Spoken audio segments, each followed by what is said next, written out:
see a lot of new faces here today, a lot of old faces. Good to see all of you guys. Thanks a lot. Is that the phone? The old faces? Well, old faces that I've seen with you guys over the years. In any case, I'm Dave. As you know, we got Eric here, we got Aaron, and we got Nick. He's will be up here all night, and we'll be discussing the white sea bass. Just quick couple announcements, or a few announcements rather. You really catch anything? I mean, the weather's been crap. No. Nobody? All right, I mean, I got that nice halibut last month, but other than that, nothing really going on. What'd you get, Dave? I got a 35-inch halibut. Controversial because I cut the tail, but nonetheless, it was 13.2 pounds. They need white in the water. Where'd you cut the tail?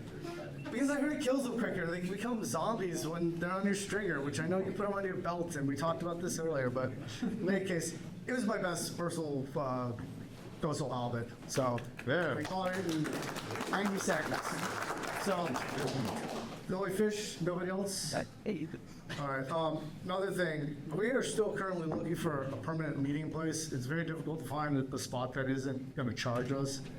And we'd like to, not be charged every month to come here. So if anybody has any ideas or leads, I was told, I've talked with them, but inclement weather won't I allow. have an in with the tower. Okay, well, thank you. I need to reach out to you. Thank you, Wesley. I'm sorry I forgot. In any case, Dog friendly. Oh, Jesus Christ.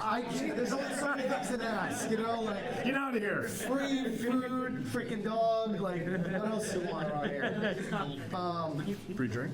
Also, we're sending out monthly emails and emails in between. If any of you guys didn't receive our email this last round, we have a sign-up sheet in the bag. Please put your name and the email address down there so we can get you on our address list. Dues, we need to be funded. We're getting the t-shirts. We're doing the campouts. We're still working on, and other prizes. To be paid. We have, thank you. You can either go onto our website, sbfreedivers.com, pull down the burger, there's a join feature, or you can bring cash to the next meeting. The joint feature. The join feature. Oh, join. Could we scan the QR codes on the table, and would that take us to a Venmo link as well? What's that? You want to talk about this? Yeah, that'd be great. Okay, thank you, Bradley, because you talked about this. This is fun. It's fun. He is, you guys. Yeah, I'm dying over there. I know. All right, so I put a form up on the website. You can click the join button, or you can scan this, and it'll take you right to the form. You go through, it's like 4 pages of information, but it's like, what's your name? What's your email address? Kind of thing. So you'll be signed up for the list. On there is a question about, do you know any venues? So go ahead and put those in there. Anything you might want to see change in the club or whatever. And then if you want, what size you want your shirt to be. And then there's a couple of different options. You can pay with cash, you can pay with Venmo. Eric, you were saying you want to pay with credit card. I may add that in there also. But that's right here. Do you mind if I go past that? No, All right, cool. So treasurer, take over. Part of getting this location tonight, Dave actually spiffed the fee for here because it was raining. We would have been at Third Window or somewhere that would have been outside, but no luck with the rain. So a lot of those places need their indoor space, and when it starts raining, they close their outdoor patio. So Dave put up the fee for tonight, but if we can convince Rusty's that it's worthwhile having us all here, then maybe they'll waive the fee. So there's this sheet. If you were in the group chat, if you guys checked it out earlier, I said, hey, please bring the receipts by to me. I'm gonna pass this around to, if you know what you spent or if you've got your receipt, even if it's approximate, if it's like 19 bucks or whatever, just write it down here. And then at the end of the night, we'll total this up and we'll have it to go back to Rusty's and say, hey, our group brought in this much business for you guys, waive the fee. Like, stop really actually. Other than that, 3 people donated money to the club last week. Great. Good bread. Yeah, Patty did. Patty bought some bread. Mark Rogers bought some bread. And Jason Johns, I gave him some avocados and he donated 15 bucks to the club for that. So that was cool. So that's going towards camp out stuff. So we'll continue to do that stuff. Mostly. If you guys have any questions about the online form, hit me up in the chat or or talk to Dave and he'll get you through to me, and scan this code, that'll get you in there. Thank you. Thanks, Bradley. So, also, this coming, the tournament, the club tournament has been set for July 12th this year. We're still working out details, prizes, honestly sponsors, and all that. So mark your calendars, the 12th of July will be our annual tournament. In addition to the tournament, and new this year, I've been working with 5 of the other dive clubs throughout Southern California. If you're at the last meeting, I briefly mentioned this.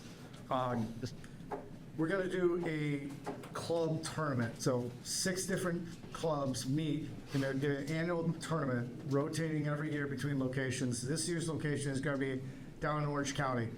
Where exactly is yet to be determined, so there's still more details. But nonetheless, the basic rules of it, there's 6 clubs, 3 teams per club, 2-man teams, 5 fish limit per team. And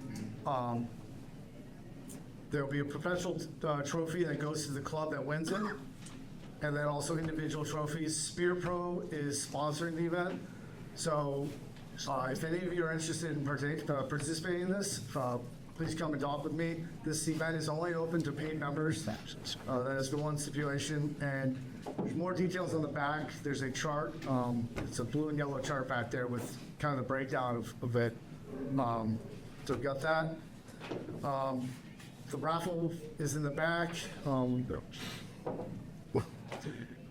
We'll talk more about that, but we've got a raffle going on tonight, and we'll discuss that. We've also got a cooking contest this year that there'll be prizes awarded every month for those that submit.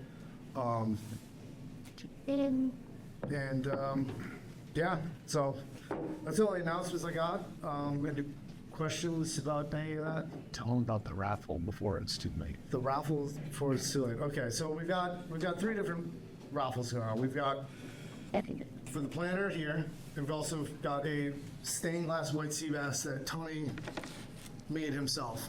And so the raffle is $1 per ticket or $3 for 5. Place your tickets into the individual boxes. And there's also a 50-50 raffle that will count the total. How do we determine this? Count the total tickets. And then they just, Yeah, yeah. it's not what the treasurer, total tickets in that. Yeah, total tickets in that box wins half what was spent into that box. Is that Okay. So that's the raffle. But yeah, that's what I got for announcements. Got a bunch of t-shirts back here. Some might have these, others might not. They're only $10 a piece. If you're gonna join the club anyways, company jackets.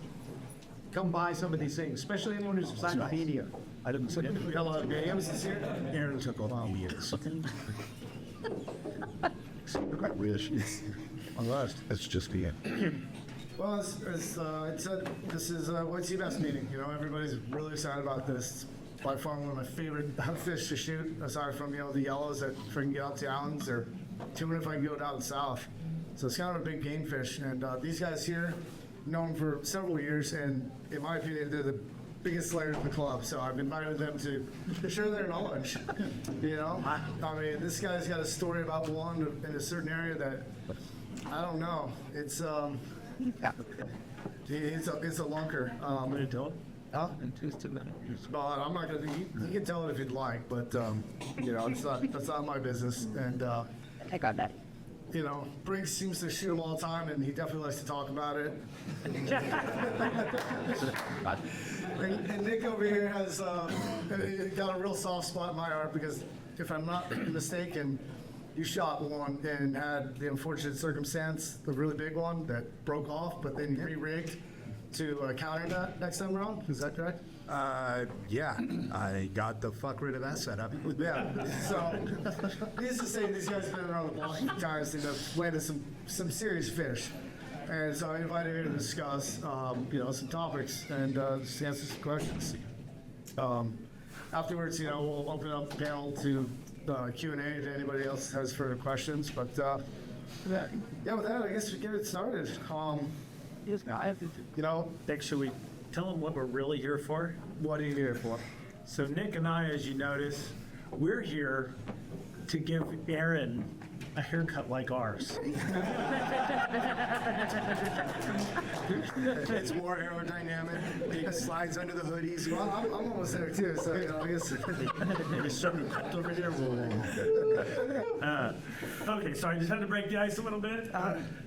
Santa Barbara Freedivers also just joined AI at this meeting, I'm understanding. The questions we are about to be presented with for answers were generated by AI. I thought that was the most interesting thing I'd ever heard. Yeah, well, true.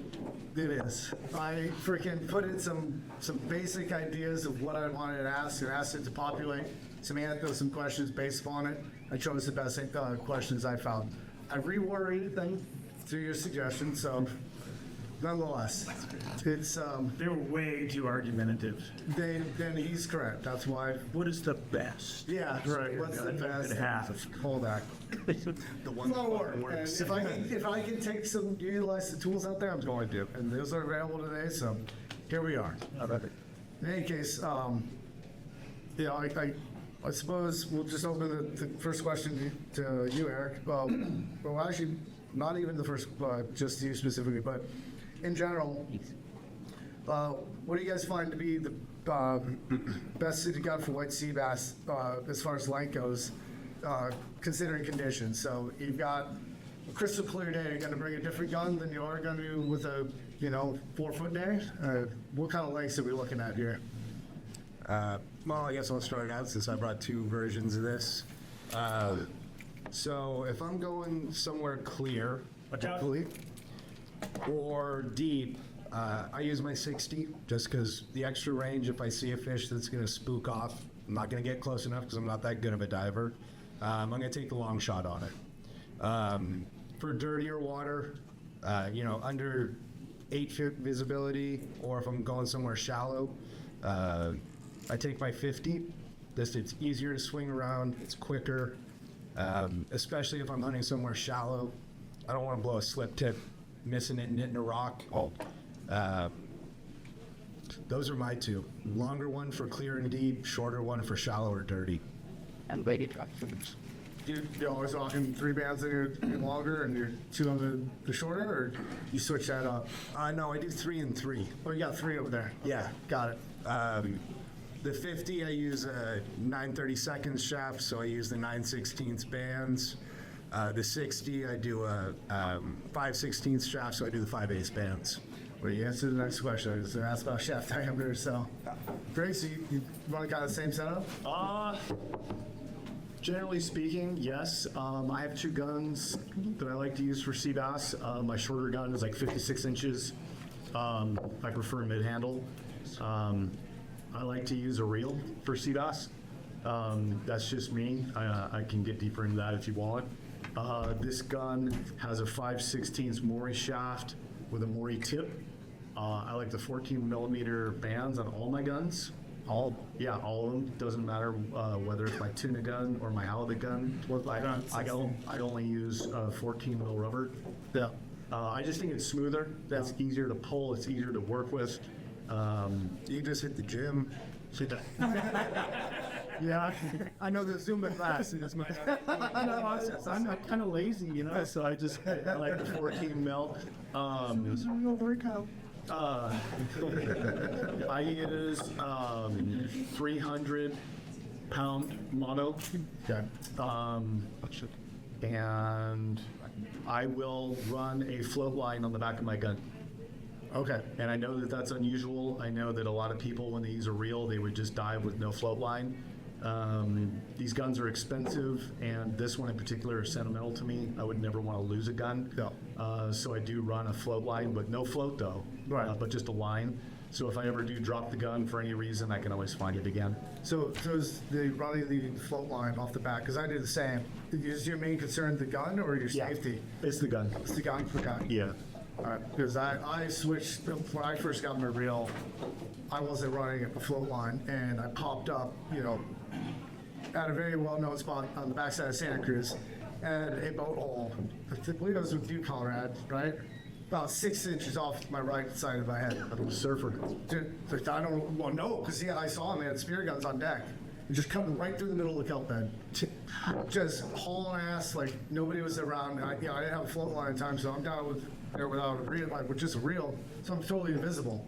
So I agree with the gun, but also for me, I like having something about me. Yeah, those boats are not gonna see a float line Fair. coming at 20 knots though. Yeah, well, So, anyway, this gun's like 56. My second gun is like Nick's, it's 60. Okay. But it's the same exact setup, just longer. yeah. And who makes this? Who makes this? Lulu sub. What about you, Nick? Who makes your guns? Mine are both Wongs.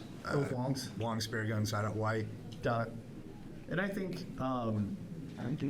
when it comes to getting into the sport, it's really what you're comfortable with. And if we ask everybody in the room, everybody's probably using a different gun. Some people like pipe guns and rear handles and crazy shit. And it's just a matter of personal preference. They all work. And if you shoot the gun well, then just stick with it. Well, that's why I got the comps, man. Rifle comps. They're the best guns in the market. Yeah. As much as you hate them. Yeah. I use them. Yeah. What's that?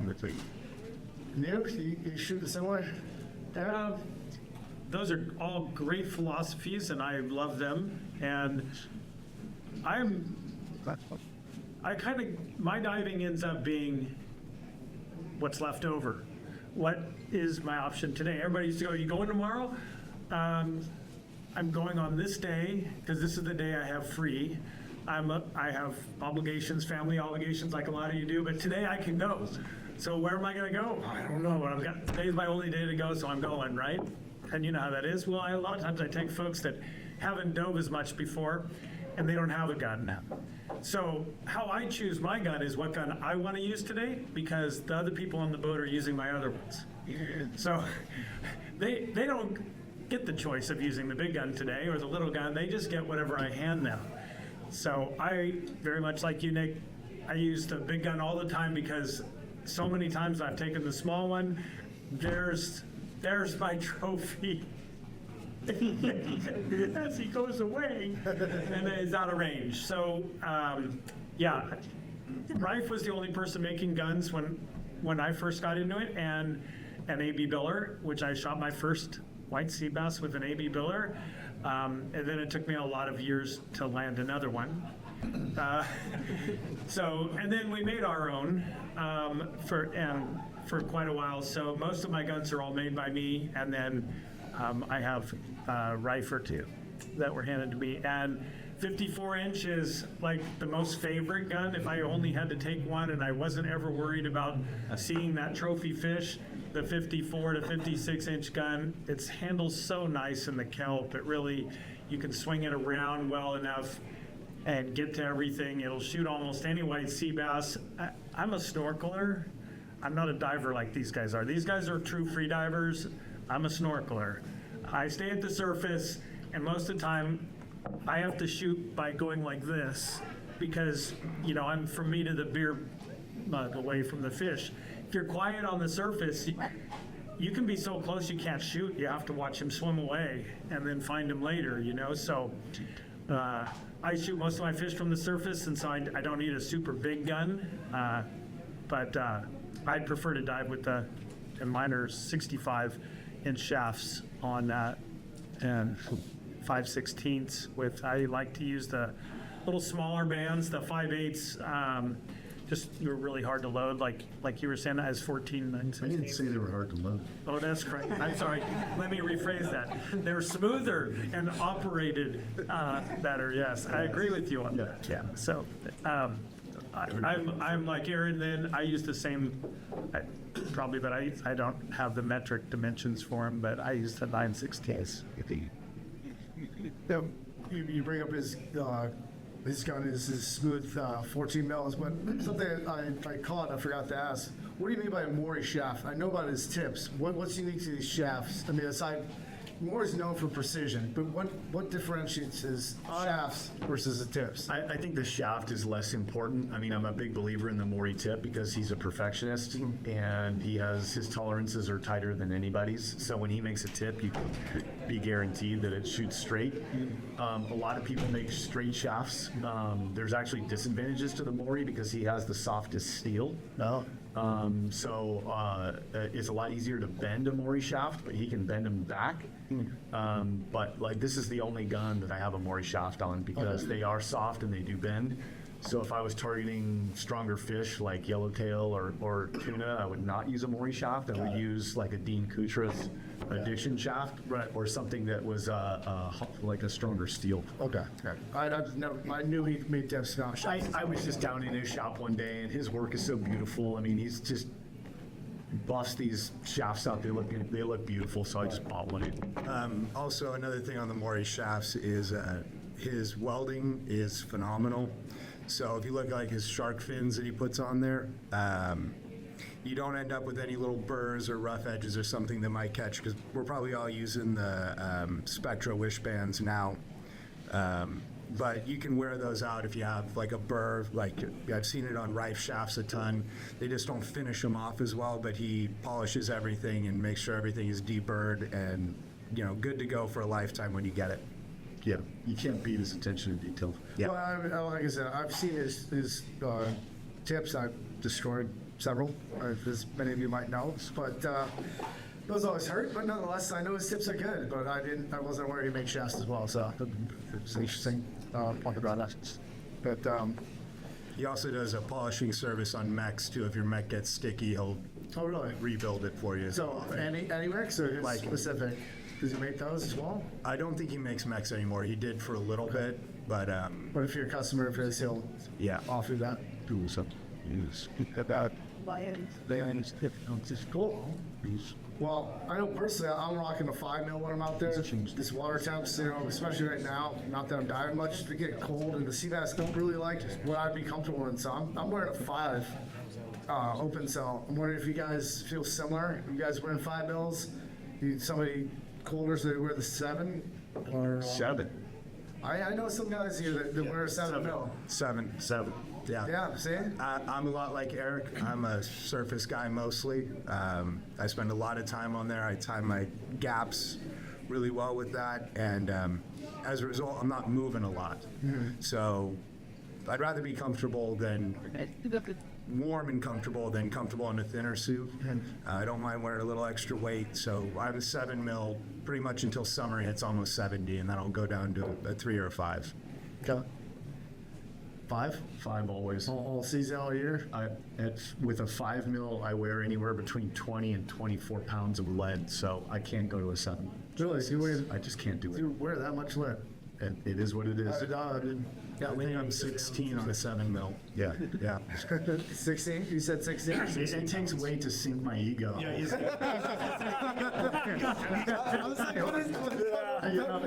Couples at 5 pounds. Well, you know, yeah, 5 pounds of lead, you know, 4 pounds of sand. Well, it really depends on the temperature of the water because I go from wearing no suit to top only and board shorts to a 2-piece, which could be any one of the bottoms I grabbed that day and one of the tops that I have. My preference is I keep going back to is a 5 mil, you know, just a half pants and a 5 mil top, hood attached. Love that. I wear that thing all day. I was willed a 7 mil from my buddy who passed a few years back, and I wear it when it's really cold. And I don't mind putting on a little extra lead for it. I wear 16 to 18 pounds with the 5 mil. I don't like to break the surface really at all, except for my snorkel coat, you know, and so. Yeah. I will say not all 5 mils or not all wetsuits are created equal. Yeah. So I'll save my brand new like Vision suit for when it's the coldest, and then I'll use a 3-year-old suit in the summertime when it's warm. Yeah. What do you think, in your opinion, are two of the suits, the premiums that you really like? Well, unfortunately, he retired, but Deep Thoughts is by far the best. Okay. Yeah, I had a skewer suit from them. I really liked it. Yeah, but he's done, so Yeah, that game's you over. moved out. He was in Oxnard, right? Yeah. Yeah. You guys believe in camo? You think it's necessary? You think it's just fashion? Anything? Colors matter? No? Purple. Purple? Quiet. quiet. What I ever see is quiet. So, You got bubbles squishing around in there that you can't get out, and they stay in there, and every time you turn over, it goes, then you can just kiss your fish goodbye. You gotta dress up like a sea bass. That's the real secret. Blue Channel's got that silver one that they keep pushing, they actually charge a little bit of premium on it. Not quite understand that, but, you know. No, I get in there with just the top on, and my white legs doesn't seem to bother him at all. What about your head, though? You know, I can dive with only a hood. I cannot dive without a hood. Even the warm months.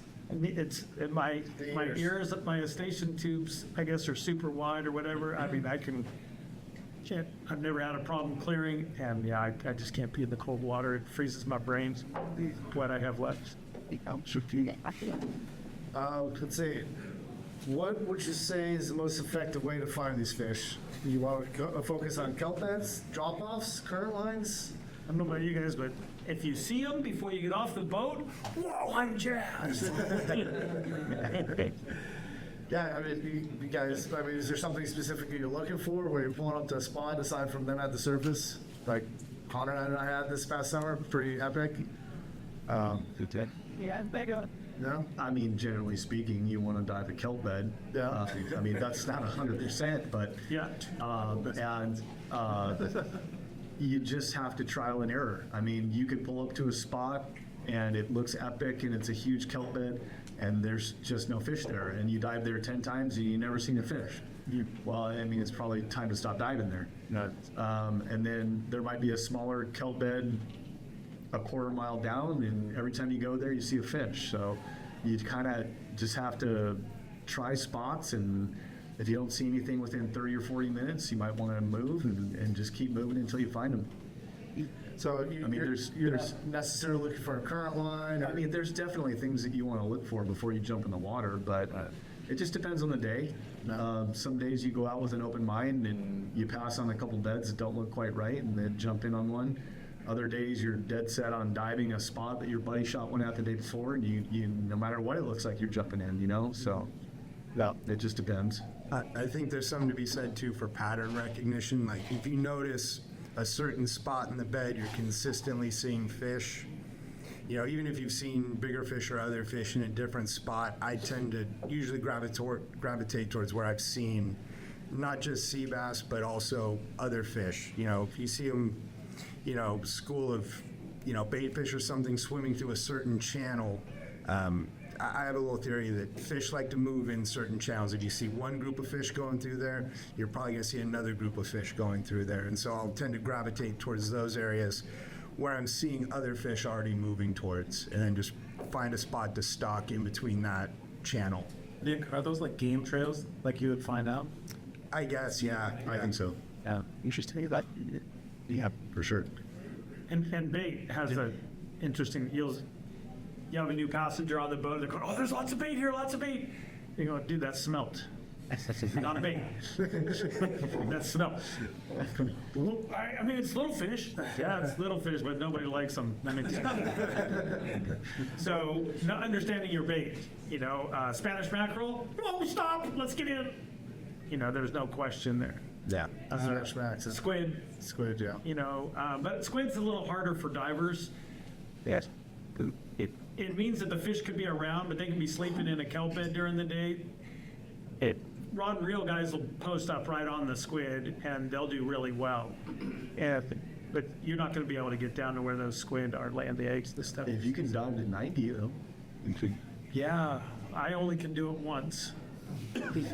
on scuba. Yeah. And I don't. No, if I'm free diving, it's a one-way trip for me.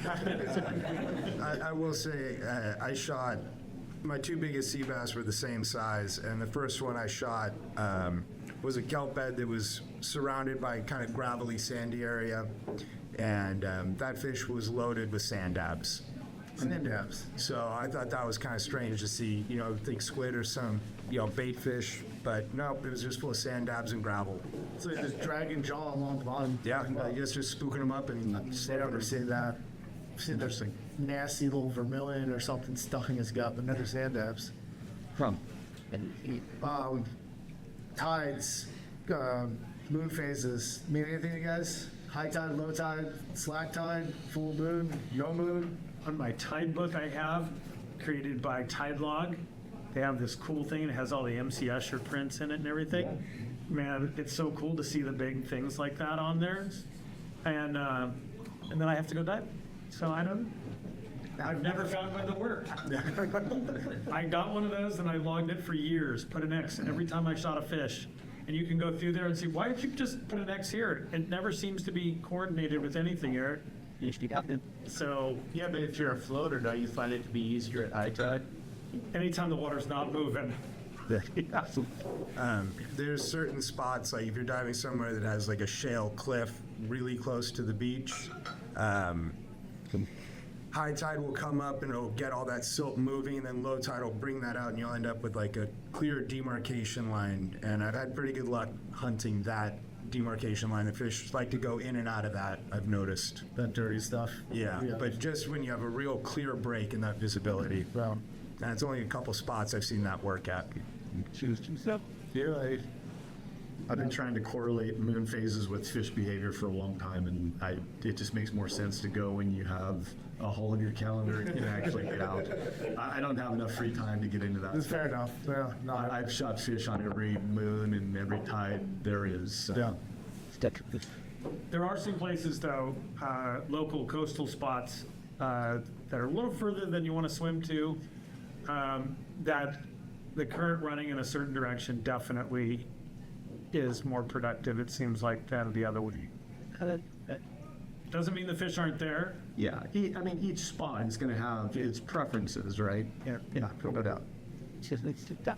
So the fish like to, maybe hide behind a rock.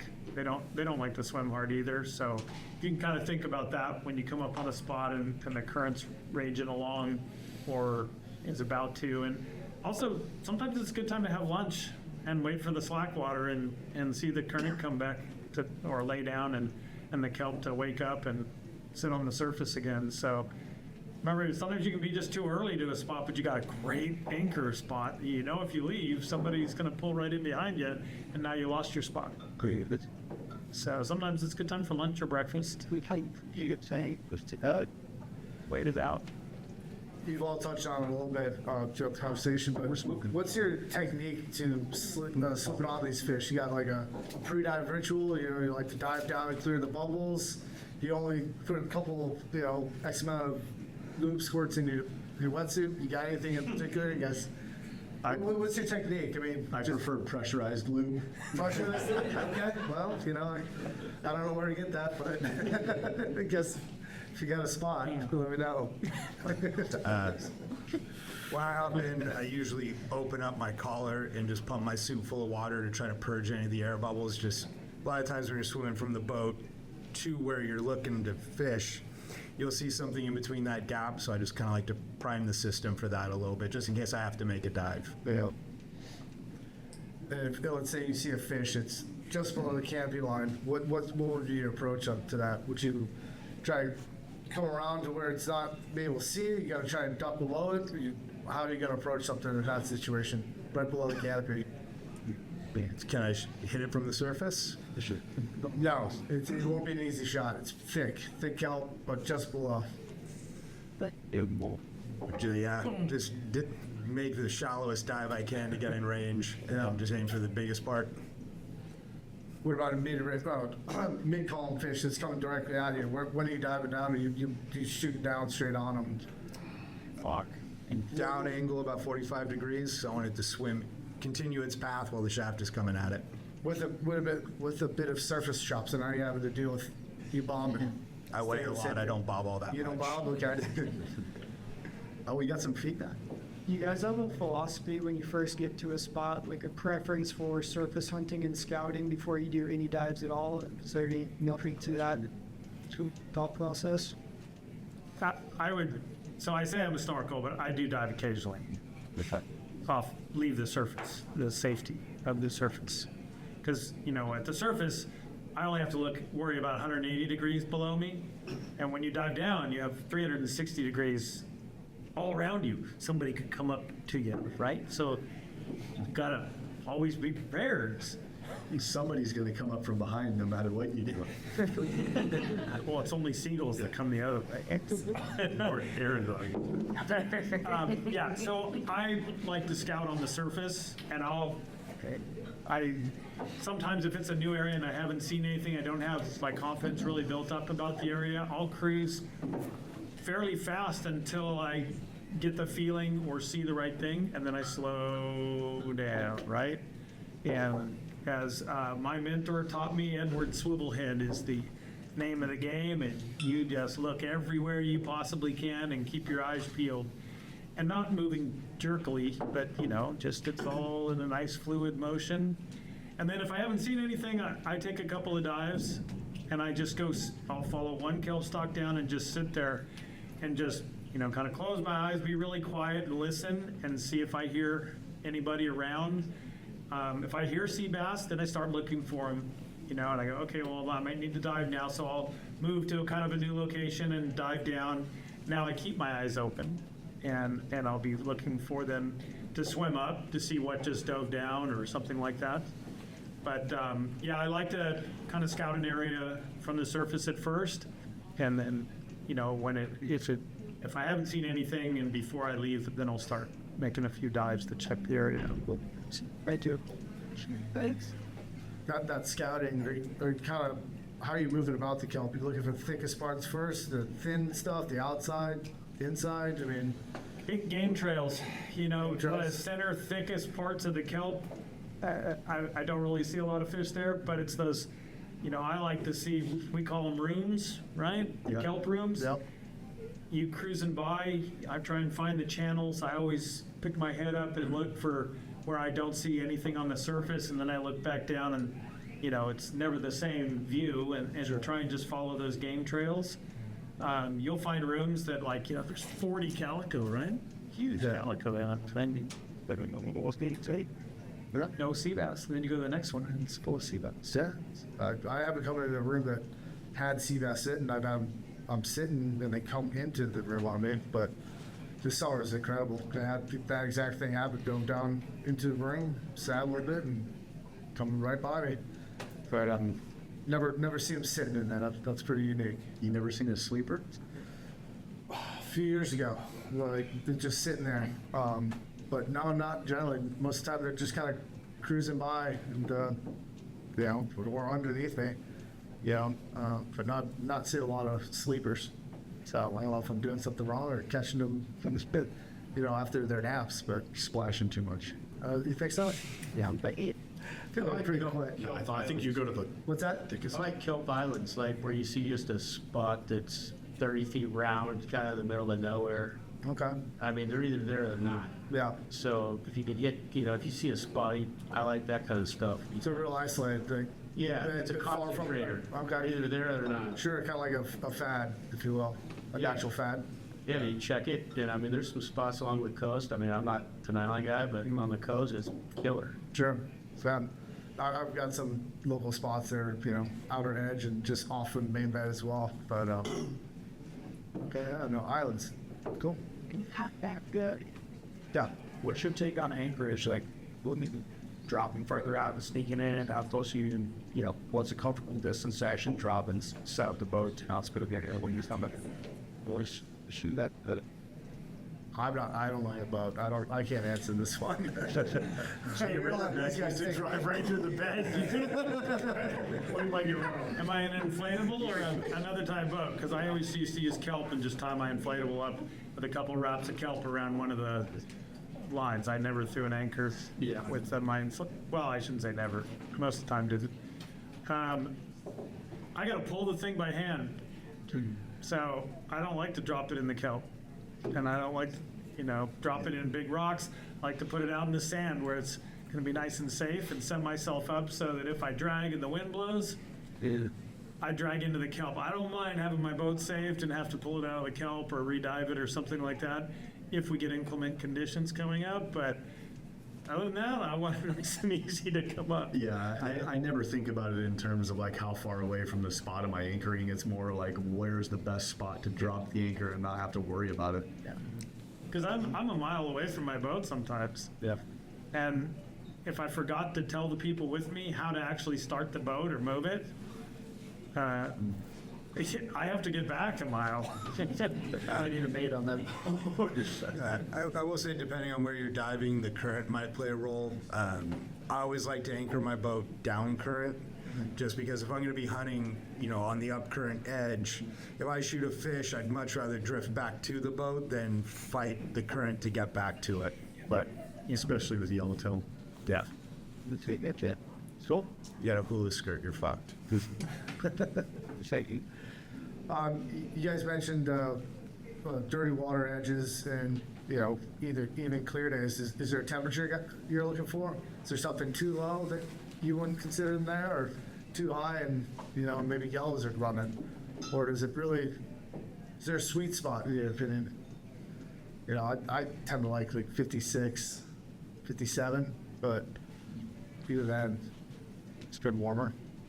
I don't pay a lot of attention to temperature, to be honest, but I had a buddy who went up and down California one year following 61 degrees, and he shot a shit ton of fish. 61. Yep. Okay. And he went from like San Diego all the way up to Santa Cruz, and he followed 61 degrees. He piled up like 30-something fish. How? Yeah, no, 100%, and that's backed up by science. So long ago, they started this program of putting tags in white sea bass and then raising them and releasing them. For 10 years of the program, they collected about 7 to 10 heads that had tags. 10 years of a program, a research program, that's pretty hard to justify your life's work. So this gal becomes the director of Hub's sea grow-out facility for Hubs down in was that Oceanside area, right? And so she says, I need to get the fishermen involved because they're the ones catching them. So she starts a tournament. It's an open tournament for, I forget how many months. Maybe it was just a month. And if you turned in your head, it got you an entry, and they had all these, really great prizes and stuff. And so in that 1 month, they got over 75 to 100 heads turned in by spear fishermen alone. And all of those were tagged heads. So there were more heads turned in, but they got 75 tagged heads in. That was more than they had gotten in all of the 10 years of their research. Okay, so this obviously worked once you do something to generate that. So I'm making this story way longer than it needs to be. But needless to say, I was excited about this. I'd never been in a spearfishing tournament. This seemed like it was great because I didn't have to shoot 5 fish and throw away ones that I wasn't going to keep and size up and all this. I wasn't into that type of spearfishing. So I could shoot 1 fish and get a point. How awesome. So I shot 3 fish and I was 2nd, 3rd, and 4th place. And there was a 1st place guy and a 5th place guy. None of them showed up to the award ceremony. I was there with my little daughter and everything, and they got us a tour. Now, where am I getting to? Their research inside there, which is open to the public to go see, is phenomenal. They would raise these sea bass and then trick them into spawning by shortening the days, the sunlight hours, and then lengthening the sunlight hours, changing the temperature at the same time. So they would put these fish through 3 years in the time of 1 year. And Are you sure this wasn't Canada's? yeah, very similar, very similar. So I'm just all ears and excited about this because not only that, they also tell you, so the fish, they're milling around, they're starting to pair up as the temperature starts coming up from 57, 58, 59, they're looking for each other. And when it hits 60, they are starting to really find each other. And at 61 and 62 and 63, they are getting it on and pairing up. And that is the magical temperature. The 61 is where the sea bass are really going to be frisky. They're pairing up. They want to be there. They're gathering.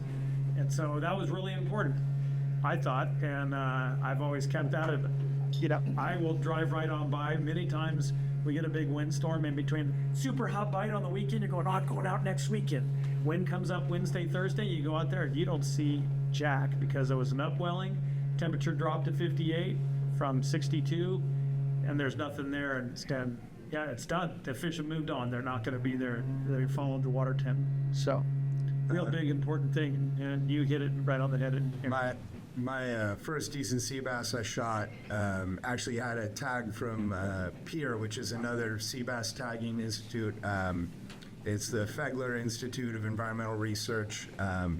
This guys, Scott Fegler and Chuge Sepulveda. If you guys remember, 9 years ago, I had him come up and do a presentation on this. And instead of just doing the head tag, which just let them know that they got these tagged fish back, because they were doing counts on the numbers of what people were catching.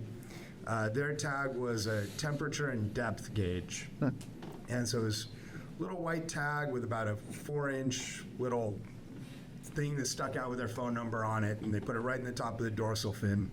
And when I got it, it was all crusted with seaweed. I was like, oh, it's got a weird thing. Turned out to be this tag, so I turned it into them, and they sent me all the data on my fish. And it had been caught 2 years before off Catalina Island, and I ended up shooting it up here off the coast. And in that 2 years, it had grown a foot, but weighed the same. And they sent me all the temperature and depth data on it, and it was following 62 degrees. And when you looked at the depth, it was not only following that, while it was, doing these, when it would transition deep for longer stretches, like 5 or 6 days, which would be, swimming from the islands to the coast or something like that, it was still following pretty close to that same temperature gradient. And I think that one was at like 62 was what they were doing. Because I had 2 years worth of data on this fish, and they sent me all that in a T-shirt. When you got paid, Oh yeah, and $200. Yeah, because he walked around for a month saying he's a professional spear fisherman. Well, I guess that's why you guys are sitting in these seats and not mine, and I'm not sitting there because clearly my temps are off. I'm not. You guys are shooting more, and I'm going too cold. So, 62 on 61, 62, right in there. There's fish probably in every temperature. Yeah. Yeah. Just like there's probably a halibut in every sandy bay you pull into. But sometimes there's 10 and sometimes there's 1. Yep. And, we want to try and pick the days when there's 10, and you'll be better off picking them if you get all those environmental factors. Merritt McCrae, probably one of the best fishermen I've ever met in my life. Boat captain, ran the Seahawk out of Sea Landing. He went to UCSB, has a graduate degree now in fisheries science, and we need to get him on the commission. But this guy, he believed in the tides, the moons, the temperatures, everything, and had it down to it. He was probably the biggest highliner. He's respected by every fishing boat up and down California for the way he knows how to fish, and he does it countless years of logbooks, and he really believes in it. I just never had the patience to be able to figure out all the moon phases and all that, and then also be able to go those days. So I think all that data is more important to a hook and line fisherman than it is to a diver, because they're more dependent upon when the fish wants to eat, and we're not. We're dependent upon when they want to swim by us. chill out and sleep and be lazy, Yeah. which is almost always. Always. Because I haven't seen them chilling out. They're usually just kind of cruising through or blasting by. But I mean, if they're in the kelp, they're in the kelp because they want to chill out and, and seek safety. right, got it. Right? Yeah, That's why they're there. yeah. They're not there to eat. They're not there to breed. No. They're there to just be away from danger. Yeah. That's why they come into the kelp. Makes sense. Surround themselves. Good. Do you ever see them chasing bait in the? I've seen it once. I've seen it once. I've seen it once as well at the place you are not to name. Coming up through a bill of bait ball, just bam, and then it saw me and just like kind of stopped, cornered, and went down. It was small. It was amazing. Just thick bait. Bam, all of a sudden donut. Oh, sea bass and diver out of here. Yeah, I think people get pretty excited when they see bait in the water when they're sea bass diving, and to me, it's not as strong of a correlation as you think it would be, because they're not there to eat. They might see bait and be interested in it just from instinctual purposes, but they're not there to feed. So if you see bait going by,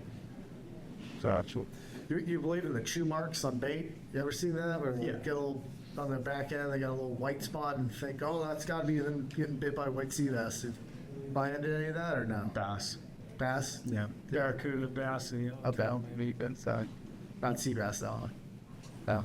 They're gonna swallow that. I was just saying, they don't miss they it. take a whole fish. Okay, they're not missing, huh? I have seen rivers of bait with sea bass chasing them. I think it was maybe Elstrom and I were on the backside of Santa Cruz at the Blue Banks, and there was just like more bait that year than like that didn't have to almost probably, but like more than we'd ever seen in that area. And watching sea bass breach on bait out of the water. Possible to get them though, noted. They didn't have no interest in coming close to us. Like most You guys hear them grunting ever? Or you think that's other fish? Grunting? Grunting, yeah, the white sea bass being a croaker. Croakers? You know, croaking? Croaking, yeah, yeah. Do you ever think that croaking back might do anything? You know, like kicking up sand in the islands out of Hawaii, tracks into, was it the Incas? No? I've had better luck bringing yellowtail and croaking than I have sea bass. No. So it's just all quiet. Yeah. Yeah. What's your favorite tune to play on your bands? 1, 2, 3. Fuck, this is boring. 5, 6. Yeah. Do you ever do the slap? So seagulls and birds dive on bait, right? Oh, with your fins? And so I would think, well, we all thought on the dive boat, we would all think, oh yeah, we got to slap. So you'd be out there slapping your brand new fins, right? And then snapping the tip off and cracking them. So I quickly learned I'm not slapping with my fins, right? So I would go slap with my hands, which I had to warn people because they'd come out to try and rescue me, thinking I was in trouble as I'm waving my arms and slapping the water. But normally if you do that, it would sound like birds diving and, you know, trying to attract yellowtail here and there. But works for mine. It doesn't work for white sea bass, but works. It works for me. In Blue Water Hunter, Terry says that 2 grunts for sea bass. And so based on diving with them as long as I did, I just loved to like flat off them, right? And so I try all different patterns. Nothing or as good as 2. No bullshit. Yeah. What? I think you had a penny on Aaron, but being 28 as a legal size, those big ones, they taste any better, any worse? You don't like to deal with them? I mean, in terms of eating size, I like the 20 to 30 pound fish the best. No. I mean, once the fillet gets too thick, it's just harder to cook and it doesn't come out as good. It's really easy to cook a 20, 30 pound fish. Yeah. You guys agree? With smaller size, more manageable, better for cooking? I just cut the fillets smaller. Yeah, just cut them down to half. Hey, I just made up my fillet board for my boat. It's 60 inches long. As long as they fit on the fillet board, I'm happy. All right. You guys never got the, I mean, I haven't. I've only got one at a time. You guys pulled the three fish in a dive? What? Off a spot? Yeah, you move around, yeah? Yeah. I don't like to do that, but yeah. Yeah.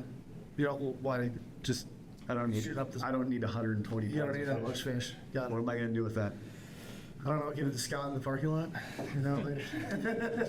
I mean, I've given fish away. I don't know. I mean, you do it once or twice and you realize, like, hey, I don't really need to do that. Yeah. And you don't do it again. It's a lot of work. I did because it added up to 36 pounds. So I had 2 extra to run that meal out. Yeah, I mean, really, that's what you shoot a 60-pound fish and you make it back to the boat. The rest of your dives are relaxed, you know? Yeah. There just isn't, I don't have to go out and get a fish. Yeah. You know, a lot of guys that I would dive with that were really good, they would never pull off on the first fish they saw. They would always wait to see something bigger. I was raised where, hey, Eric, you want to dive here? Okay, you got 35 minutes. You got to get in before the passengers get in and get back before they get back.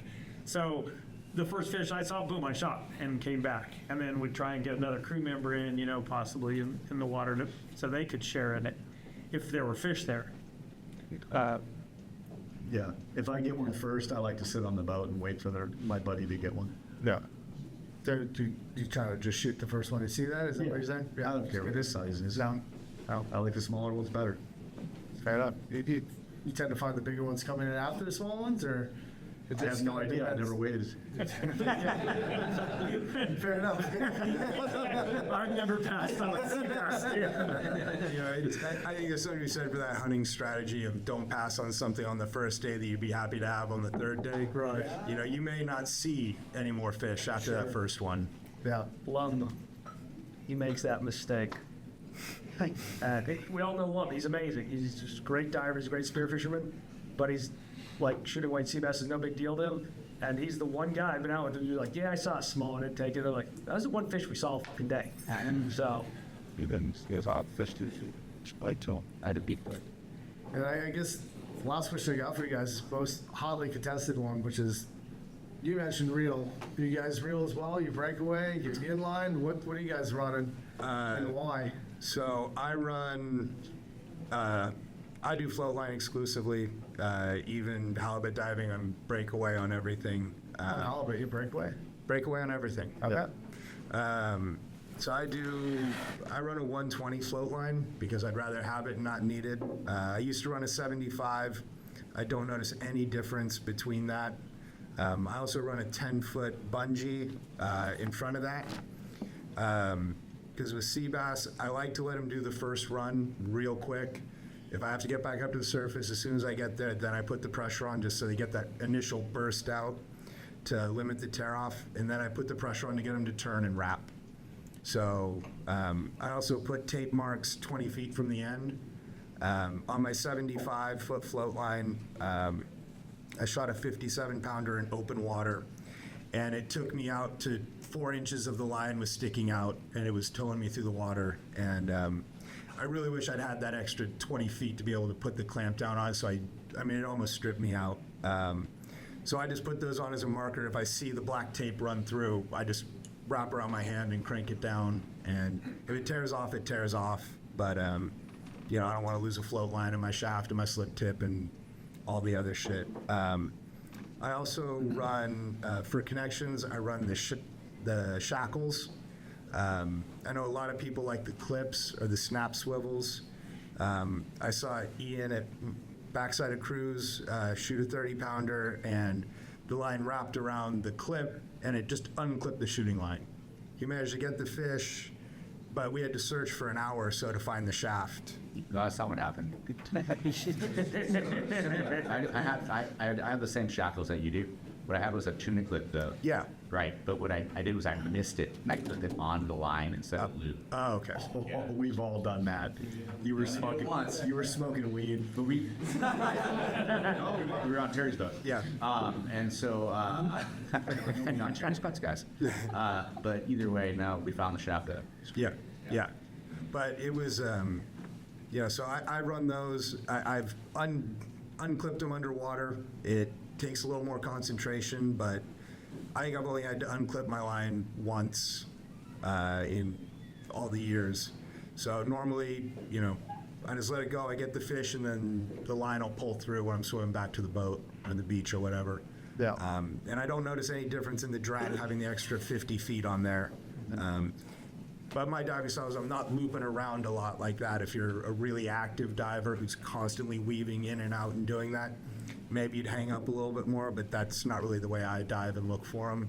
So my line pretty much stays, you know, pretty straight through that.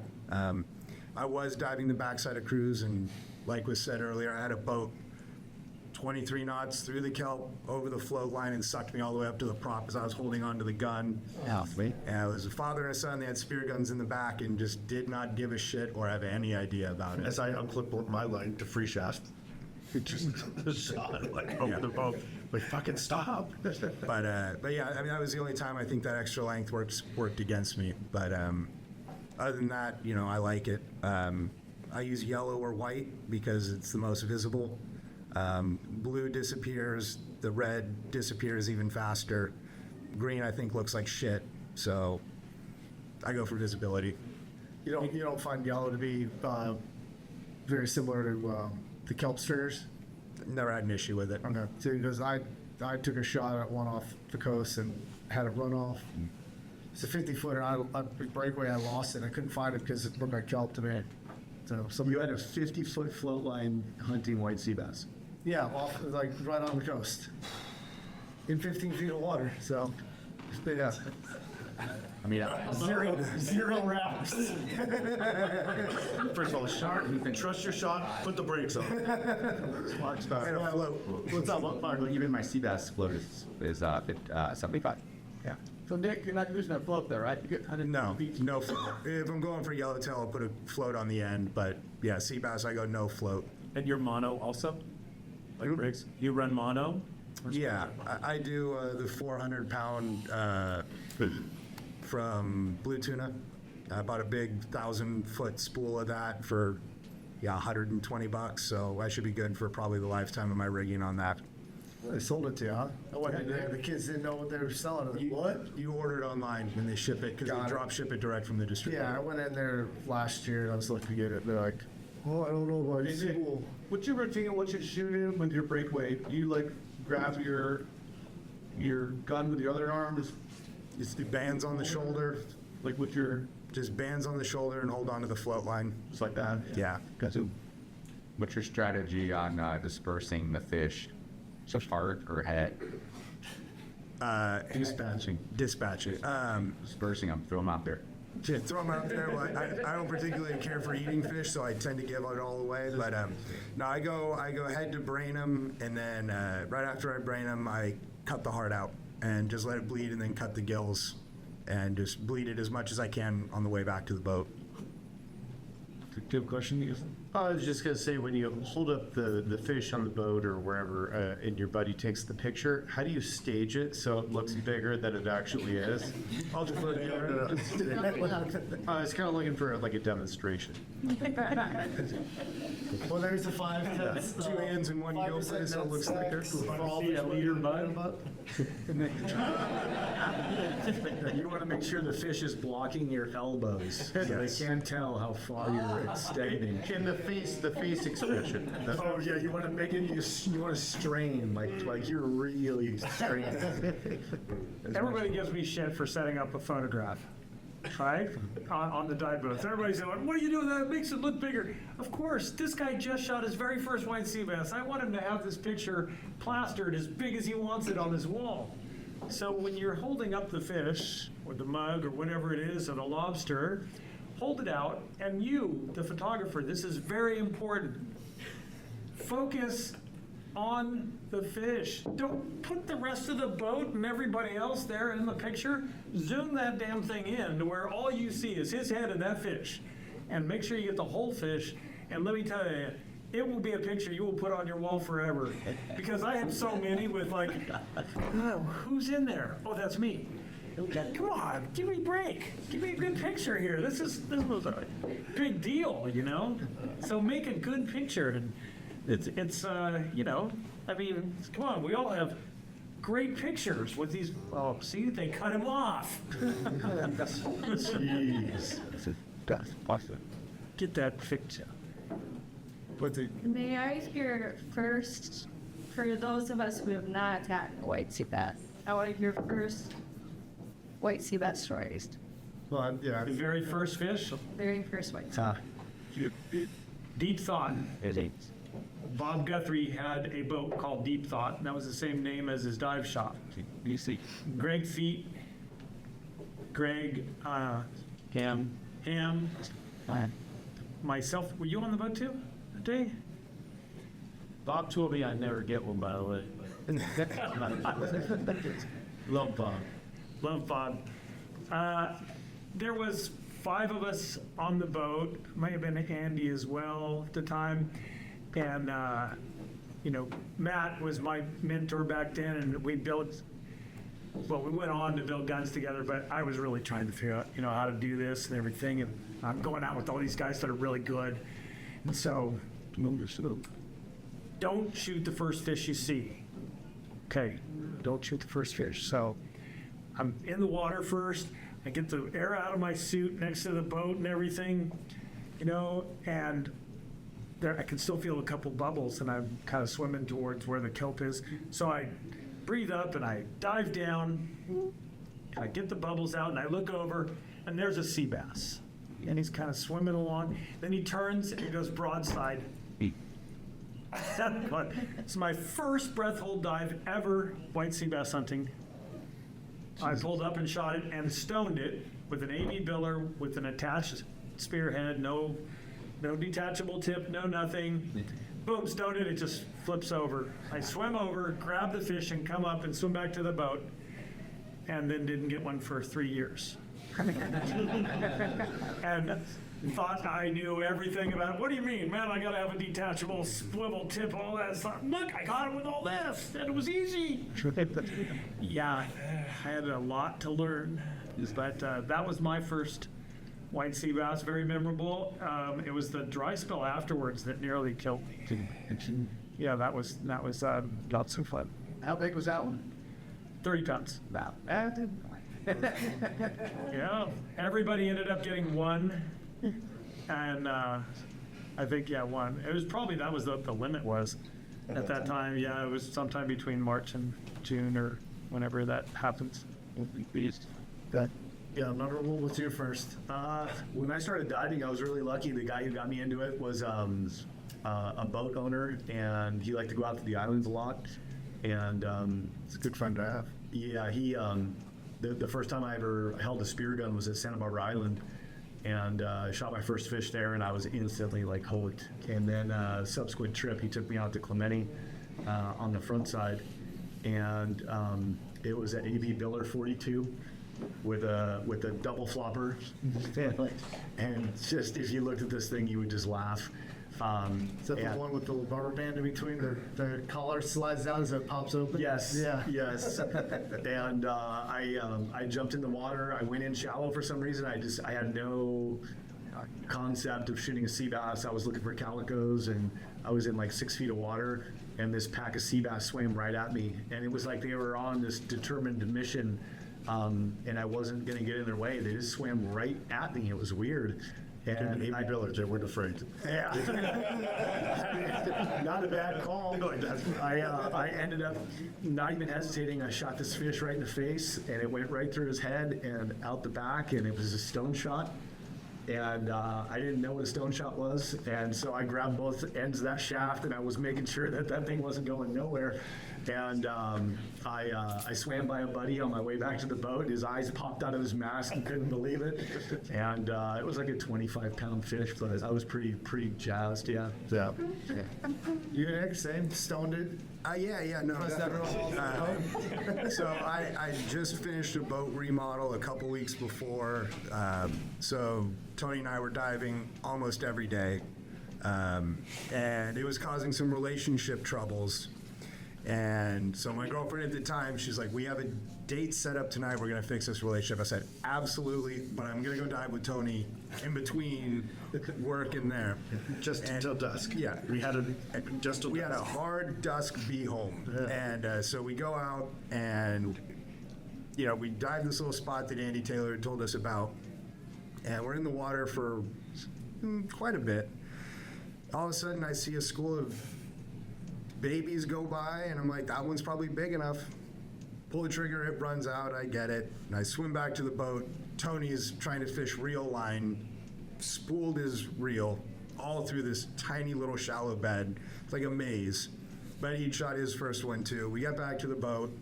I think his was 9 pounds, mine was 8 pounds. We're taking pictures on the boat.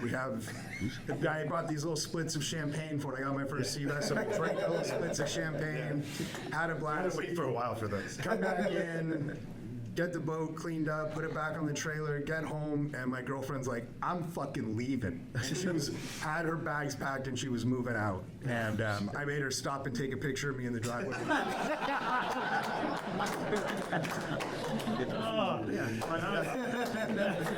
That's the best story right there. And then that next weekend, we went out to cruise and got 12 and 15 pounders. So, just moved on up. Not with the girlfriend. Oh, no. No. Still great friends, though. She's so patient. Yeah. Great. Any other thoughts for shore diving other than get on a boat or down under. Yeah. When Skip Helen shot the world record, I had gotten into freediving and was doing quite a bit of it and was a sales rep. So he shot it where, like 93 or 4 maybe, somewhere in there. And so I was a sales rep, and the northern half of LA was part of my territory. So I'm being all sneaky, and I go in and start talking to Andy. I'm going, Andy, I've been keeping some records on the sea bass. So when people are shooting up, when I hear anybody, and I said, they should be showing up in PV. I'm going to be down there on Thursday, so I'm going to go check it out. And he goes, oh, you didn't hear? Oh, what? Oh, the world record was just shot.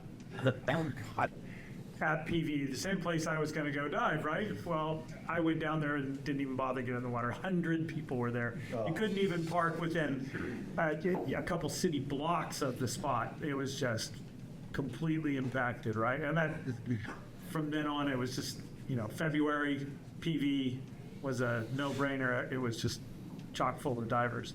So that's traveling for them. What did we talk about earlier? Temperature? Look at the temperatures. Santa Barbara shore diving has some great sea bass places. Really great. But it's got to be temperature dependent, kind of, and you want to be able to see them. So far as the visibility. Yeah. Brent, by the way, started one of the oldest dive clubs that I'm aware of anywhere around here, called the Tar Heads. And if you've ever dove IV, that was back when IV was wide open. Great. I wish I would have known about sea bass Yeah. and how many there were. We thought the gill nets in there, we didn't really know what they were for. I've been catching a sea bass every now and then in the gill net. better. Yeah. It wasn't as good back then. I mean, I got some when I was in college, but it's way better. Way better. Yeah. Yeah. Yes. Of course, that's not counting the Apollonia you guys used to pull out there. You guys Such a great abalone spot. I know a couple friends who got some really nice sea bass and then a shark came. Fax them. Are you guys ones to just let them go? Or you go fight and try to get your fed to kiss? Well, the shark came. What did it do? Took a big old bite out of the sea bass. Oh, that's why I could wouldn't scare off let the the shark seven take a bite out of my. You can scare off a 7-gill. Everything else, it lets out. I had a thing. I can't remember if it was a 7-gill or soup pen, just a soup pen on the back of Santa Cruz, and I was on a creek back British Systems boat. And I just shot a sea bass, then it wouldn't leave me alone. So I was jabbing it away, and finally I shot it at my favorite orange shaft that we found. Yep. The fucking bomb. Chunky Judy. It was delicious stuff. Yeah. Yeah, highly recommend. But that's what, yeah. So what kind of shark, I guess? Yeah, cool. I mean, but also I've got like other like big stuff. Thing is fine. Yeah, and the sharks. Yeah. All of those. Yeah. I think for the most part, the main ones you have to worry about are soup fins and 7-gill. And both of those, once you claim the fish, I've had them just leave me alone. Yeah. So just get it out of the kelp as fast as possible. Yeah. Dave, Jeff. I feel like on a deeper level of that conversation, when you're in the water, you're only the predator. The minute that you drop your guard, you're the prey, flinch, you're kind of fucked. And so the shark picks up on that immediately. And so if you're like, oh god, a shark, my fish, it's like gonna yeah. Well, you'll notice in the warmer water diving, those guys spear fish, they go get it, they hold it out of the water, and they swim back to the boat and get the fish on the boat. No one swims around with bloody fish in shark-infested waters and doesn't expect to have a tangle with a shark. So just get your fish back to the boat. Yeah. There's no reason to keep swimming around with it. I don't have access to a boat, so I'm concerned. This is On the beach? for shore diving. Oh, Yeah. get it back to the beach. Yeah. Yeah. Yeah. You shoot a sea bass, you're done, man. You just get out and go, or put it on the shore if you want to go back out, but you don't tow that thing around. You're asking for trouble.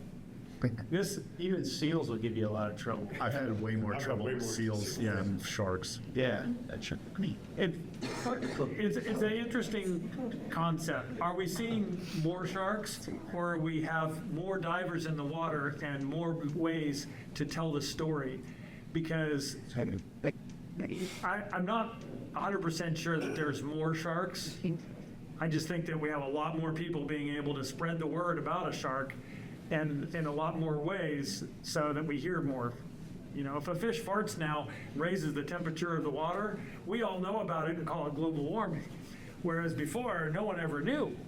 You know, you just didn't know what was out there. So I'm not 100% sure that you know, it's changed, but I think some of the basic things, you know, what do you use to chum for sharks? If you're swimming around with that, then maybe you're going to see one.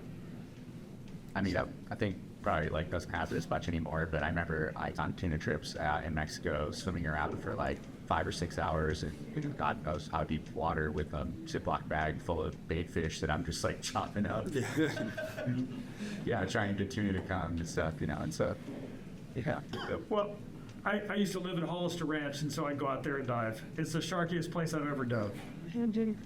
I don't think I ever shot a fish and didn't see a shark come in on it. There were days when the visibility was crystal clear, top to bottom 40 feet. It only happens 8 days a year up there probably. And you would see your fish, and if you couldn't get back down to 40 feet, we got tied up down there and you couldn't get down there fast enough, there were sharks in on it. What kind of sharks? I don't know, I would imagine they were Soup, so. 7 gills or something like that, yeah. Well, we used to have blue sharks too, and I used to see those every now and then, but I personally haven't run into trips to the landlord, but it is a very sharky place. I mean, they're there, just be aware of them and just get your fish to safety as quick as possible to minimize interaction. So. Oh, I have a question about fins, because I know Eric has a controversial take on fins. Well, let's hear it. What's your? He doesn't know It's not controversial, I just, you know, my long fins kept getting shorter and shorter, and now they're only this long. And So kicking rocks. I snorkel on the surface, and I do just fine. I play it again, sports, yellow and blue ones that are like this long, you know. Like duck feet? I was gonna say. No, they're not the duck feet ones. They're the ones that are just called swim fins. The scuba pros. Yeah, scuba pros. I like those, but no, just I'm actually looking for a nice long bladed. Oh. Just for you. Yeah. They're really embarrassed when I was diving short little fins. Plastic, composite, carbon, any Rubber. rubber, rubber fins, duck fins. Yeah, I travel with duck fins. A friend of mine just gave me a beautiful pair of jet fins. You know, and they're really nice because they say fits all sizes. It's got that nice belt buckle on the top, but you got the quick release on the I back. prefer the full pocket, but Oh, okay. Yeah. Is that? Oh. Well, you guys got any memorable stories? Whether it be the biggest one, the first one, we already talked about the first one. What's like, is there one that, like, you know, mine, I guess, is probably, I shot a fish and, was it with you? You mean Conrad? And we dove on it. It was out in the sand, and Conrad came up with my empty spear shaft, even though I got towed way out there. It was just kind of drowning off of it. So, I mean, that was probably the most spooky one for me, just because I got pulled so hard and offshore, and like again, I was holding on. It was at the very end of my 100-foot float line run breakaway, and I just felt this kind of dove. I felt a little pop, and all of a sudden I kind of floated up and went, oh, and there it went. I don't know how big that fish was, but it took me for a ride. That's probably my most memorable, aside from, you know, landing nice ones. You guys, you have anything in particular? One that tore off, you swore was the world record, or? I've never torn off. No, you've never tore off. You know, I guess it's serious record. Don't live it down. I got a question kind of pertaining to that, never tore off. So I was looking at that bungee ever since sat down there. So I do the same things you do, breakaway. We were fishing, we were doing 100 straight breakaway. I got down 100 flush times when the fish get out of the kelp, run straight along the surface. So I went to 120 as well, but I don't do a bungee in front. And I've seen a couple guys do it. I mean, how long is that bungee, like 10 feet? 10 foot stretches to 30. The one thing I don't like about it is sometimes it'll get wrapped up on, your float line's on like 5 stringers that you can pop. You can't do that with the bungee. That's the one thing, so you end up having to dive on a fish you could have just popped from the surface. But like I said, I like to let him get that initial run out before I put the pressure on, and I'm not a good shot. I've only stoned a couple. Normally I just aim for the thickest part and hope for the best. They'll be shooting longs. Yeah. So I like that because I have just a little more confidence in that. And I've had, I got 148 one day that I did a really long shot with my 50 on that I probably shouldn't have taken. I watched the shaft drop and just hit right behind the head. And the fish took off and I was like, I don't know how much I have in this. And so I played it really soft, let the bungee do its job. It tied up at 20 and I pulled it out and half of the slip tip was in the head and there was maybe 3 hairs worth of skin caught in between the spectrum and the slip tip, and that's all that was holding that fish on. And the bungee's the only reason I didn't rip out. Yeah. But yeah, a fucking unicorn horn on there. Fish before. Yeah? My favorite stories are the ones that I tell about somebody when they got their first fish. Yeah. It looks like Conrad left, but I've taken Conrad out quite a few times or been with him trying to get a fish, and it hadn't worked. And my mentor, shocking, tried to get him a fish as well. That was Matt Lum. Matt's trying to get Conrad a fish. And I'm pretty sure because, You wouldn't listen to anyone's advice? well, a little bit of that, but, and then I'm sure that somehow, because Athleticism. Matt and I were both trying to get Conrad his first fish. Right. And so, interestingly enough, it turns out one day we both show up at the boat, and guess who Conrad's 2 guests are on the boat that day is Matt and I both, and his wife. And so we went out. We're all diving the same bed. I shoot a fish, and then I see Matt in the water, and I go, "You seeing him?" He's like, "Yeah, I got one." Matt goes, I see him put his head down, and then I see him get towed along. So I go, "Okay, Matt's on." So I go over and check Matt, and we're talking, and I'm watching. I go, "Hey, good. I think Conrad might be on one." Guess what? I said, "That's his 3rd dive in a row, and he doesn't care about making noise." So we swam over, and Conrad had his fish. So it was really pretty spectacular, to see a guy smile from ear to ear with his first fish. Did he retrieve it himself? Retrieved it all himself. Yeah, I don't. Yeah. He's a better diver than he leads all of them. Yeah. Boy, his wife's on the boat, so he had to Understand. do everything. So understand. I had probably my laziest fish is my favorite one I got was I show up and I was very, very hungover. And so I wasn't really into diving, but I had the day, so I was going to go. And I go out and I pull up. Everything's looking good, but I'm not seeing anything. And I run into Matt as I'm sitting on the boat having a beer to try to get rid of the hangover. And he comes over and he's got a 48-pound fish, and he goes, "Hey, Nick, look, it's blah, blah, blah time. In 15 minutes, go over to that stringer. You see that one I'm pointing at?" I was like, "Yeah, I see it. In 15 minutes, go over to that. You're going to dive down, and you're going to come through a school of blacksmith, and then you're going to see a school of opali.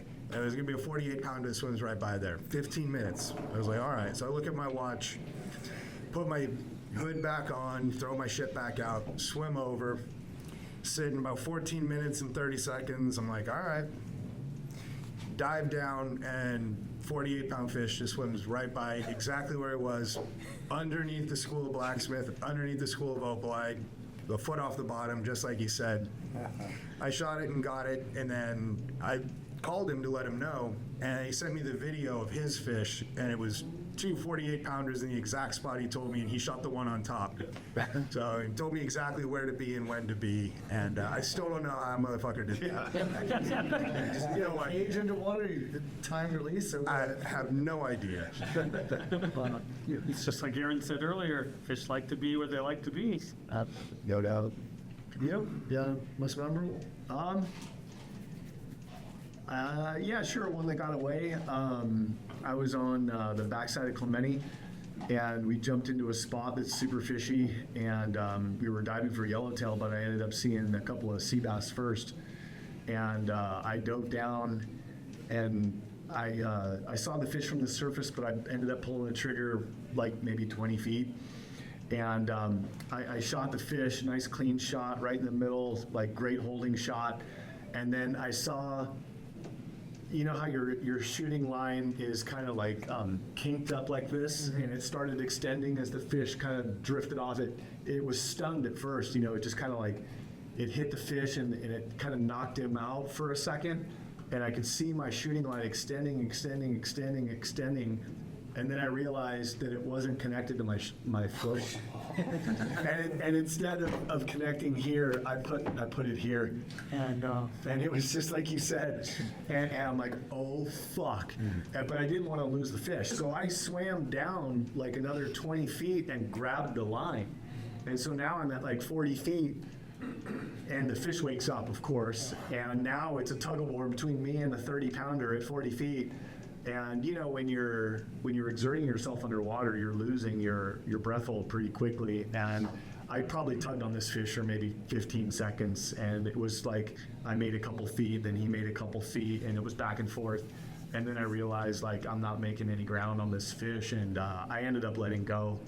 And it swam off with $200 worth of gear, and I was pretty bummed. Yeah, I was pretty bummed. But I swam back to the boat.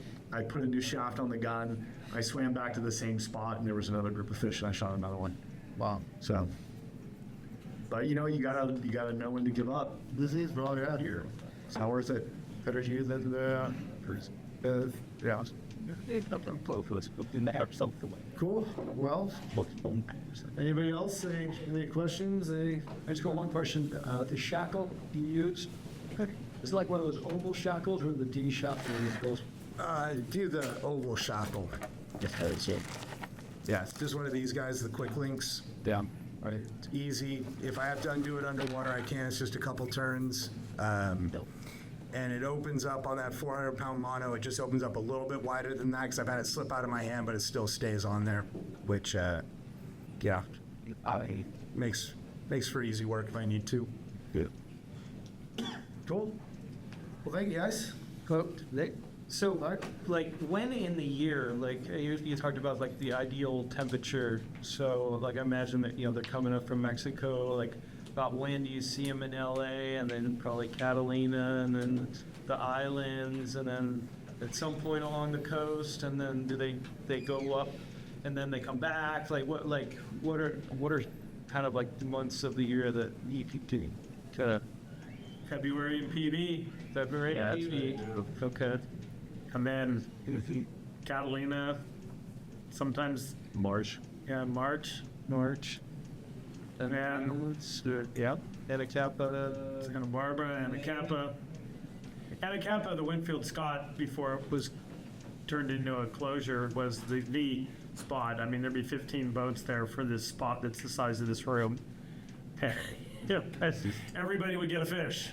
When the school would swim through, it just got a little smaller each time. But it was a really just, you know, special area, and they was just come right through there, and they still come, you know, to this day.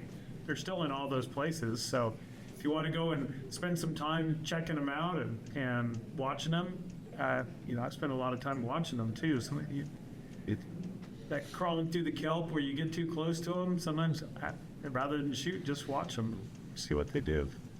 Yeah. One. But yeah, they're out there now. Now just watch your temperatures, and then, you know, the group chat.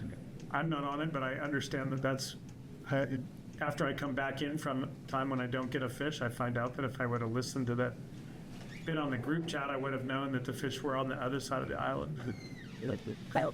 That's just a shit talking for us. Oh, is it? Oh, I thought you guys really shared valuable information, like steerboard. You know.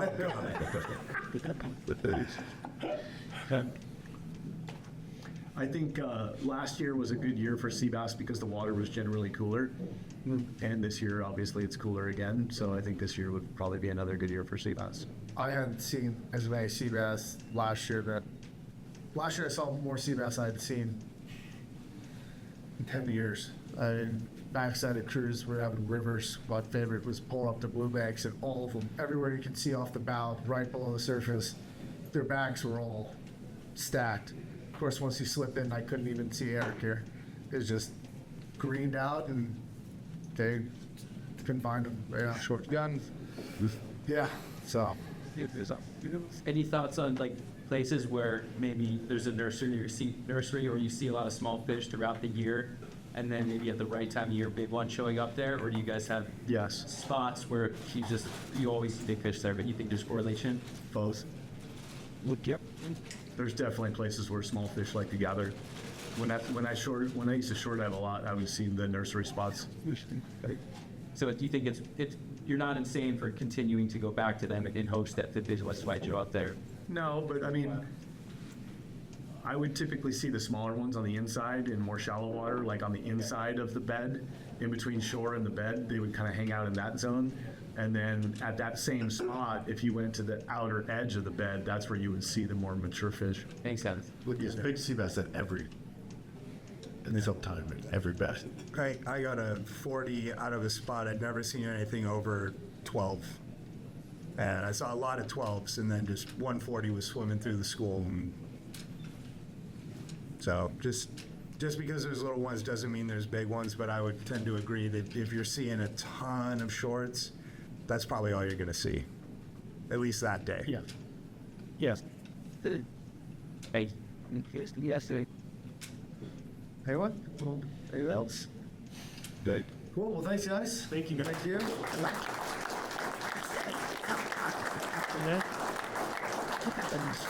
And thank you guys for sharing it and for listening to one old guy and two spearfishermen. Nice. I'll let you determine who you want to call who, but Well, I was one of us with gray hair.